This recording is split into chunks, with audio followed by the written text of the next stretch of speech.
চুরি করলে সাধারণত গণপিটুনি কিংবা পুলিশের হাতে তুলে দেওয়ার দৃশ্যই আমরা দেখে থাকি, কিন্তু এবার ঘটল এক অদ্ভুত এবং ব্যতিক্রমী ঘটনা। চুরির অপরাধে গণপিটুনি নয়, চোরকে দেয়া হলো ব্যতিক্রমী শাস্তি। প্রথমেই চোখের জল ফেলিয়ে করানো হলো তওবা, এরপর পড়ানো হলো 100 রাকাত নামাজ। যে ঘটনা সামাজিক যোগাযোগ মাধ্যমে এখন রীতিমতো ভাইরাল। ঘটনাটি ঘটেছে চট্টগ্রামের মিরসরাই উপজেলার জোরারগঞ্জ ইউনিয়নের সোনাপাহাড় ফকির আস্তানা এলাকায়। দীর্ঘদিন ধরে ওই এলাকায় চুরির ঘটনা ঘটলেও চোরকে শনাক্ত করা যাচ্ছিল না। অবশেষে গত 17 জুলাই মোবাইল ও 50,000 টাকার মালামাল চুরির চেষ্টাকালে রেজাউল ইসলাম নামের এক যুবককে হাতে নাতে আটক করে স্থানীয়রা।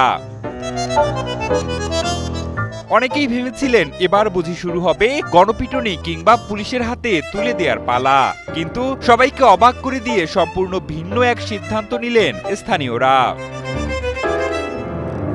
প্রথমেই তাকে নিজের ভুল স্বীকার করতে বলা হয়, এরপর আল্লাহর কাছে আন্তরিকভাবে ক্ষমা চেয়ে তওবা করানো হয়। শুধু তাতেই শেষ নয়, অনুশোচনার অংশ হিসেবে তাকে আদায় করতে হয় টানা 100 রাকাত নফল নামাজ। পুরো সময় জুড়ে উপস্থিত মানুষ তাকে ভুলের পথ ছেড়ে সৎ জীবনে ফিরে আসার উপদেশ দেন।